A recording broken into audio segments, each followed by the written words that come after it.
Hi friends, welcome to Chandana kitchen. Devi నవరాత్రుల్లో 5వ రోజు ఏ ప్రసాదాలు చేసుకోలో ఈ వీడియోలో చూద్దాం. ఈరోజు అమ్మవారిని సరస్వతీదేవిగా అలంకరిస్తారు. ఈరోజు నైవేద్యాలు ఏంటంటే కొబ్బరి అన్నం, ఇంకా అటుకులు, బెల్లం, శనగపప్పు. ఇప్పుడు మనం కొబ్బరి అన్నం పర్ఫెక్ట్గా టేస్టీగా ఎలా తయారు చేసుకోవాలో చూద్దాం. ముందుగా మనం కొబ్బరి ఒక ఫుల్ కప్ తీసుకోవాలి. ఇంకా పోపు 2 స్పూన్లు, 4 పచ్చిమిరకాయలు ఇలా కట్ చేసుకోవాలి. కొంచెం కరివేపాకు, 1 స్పూను సాల్ట్, కొంచెం జీడిపప్పు, ఇంకా బిర్యానీ స్పైసెస్ కూడా తీసుకోవాలి. ఒక 4 స్పూన్లు ఆయిల్ కూడా తీసుకొని పక్కన పెట్టుకోండి. రైస్ మనం ఈ గ్లాస్తో 3 గ్లాసులు తీసుకోవాలి. మనం రైస్ని 3 టైమ్స్ నీట్గా క్లీన్ చేసుకొని పక్కన పెట్టుకోండి. స్టవ్ ఆన్ చేసి పాన్ని హీట్ చేసుకొని 4 టేబుల్ స్పూన్స్ ఆయిల్ వేసి హీట్ చేసుకోండి. ఇందులో మనం బిర్యానీ స్పైసెస్ కూడా వేసుకొని వేపుకోవాలి. ఇప్పుడు మనం ఇందులో 2 స్పూన్స్ పోపు కూడా వేసుకోవాలి. కొంచెం జీడిపప్పు వేసుకోవాలి ఇందులో. ఇప్పుడు వీటిని ఒక 5 మినిట్స్ పాటు లో ఫ్లేమ్లో బాగా ఫ్రై చేసుకోవాలి. 1 కప్పు ఫ్రెష్ కొబ్బరి తీసుకొని ఇందులో వేసుకొని ఒక 3 మినిట్స్ పాటు బాగా ఫ్రై చేసుకోండి, పచ్చివాసన లేనంత వరకు. ముందుగా మనం కొబ్బరి పాలు 1 గ్లాస్ నిండా తీసుకొని ఉంచుకోవాలి. ఒక 2 స్పూన్లు నెయ్యి కూడా తీసుకొని పక్కన పెట్టుకోవాలి. ఇప్పుడు ముందుగా కడిగి పెట్టుకున్న బియ్యం ఇందులో వేసుకోవాలి.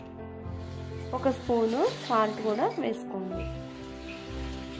మనం 3 గ్లాసులు రైస్ తీసుకున్నాం. దానికి 3 కప్స్ కొబ్బరి పాలు, 3 కప్స్ వాటర్ కూడా ఇందులో వేసుకోవాలి. ఇప్పుడు ఇందులో 2 స్పూన్లు నెయ్యి వేసుకొని మొత్తం కలిసేంత వరకు బాగా మిక్స్ చేసుకోవాలి. ఇప్పుడు మనం మూత పెట్టుకొని ఒక 15 మినిట్స్ పాటు కుకింగ్ చేసుకోవాలి.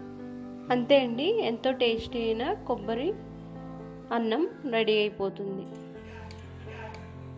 చూడండి, మనకి ఎంతో పర్ఫెక్ట్గా ఉన్న కొబ్బరి అన్నం రెడీ అయిపోతుంది. దీన్ని ఒక గిన్నెలోకి తీసుకోండి. ఇప్పుడు మనం బెల్లం, అటుకులు, శనగపప్పు ఎలా రెడీ చేసుకోవాలో చూద్దాం. ఇది చాలా ఈజీగా చేసుకోవచ్చండి. ముందుగా మనం 1 కప్పు అటుకులు తీసుకోండి, 1 కప్పు పుట్నాల శనగపప్పు, ఇంకా కొంచెం బెల్లం కూడా తురుముకొని పక్కన పెట్టుకోండి. 1 గిన్నె తీసుకొని అందులో అటుకులు వేసుకోండి. ఇంకా కప్పు శనగపప్పు కూడా ఇందులో వేసుకోవాలి.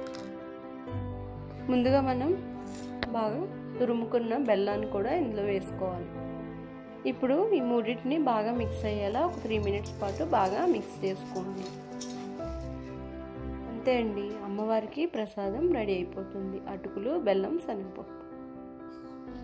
కొబ్బరన్నం, అటుకులు, శనగపప్పు, బెల్లం ఇవి మీరు కూడా ట్రై చేసి నాకు ఎలా వచ్చిందో కామెంట్ బాక్స్లో తెలియజేయండి. ఇప్పుడు మనం ఈ 2 నైవేద్యాలని అమ్మవారికి నివేదించుకుందాం.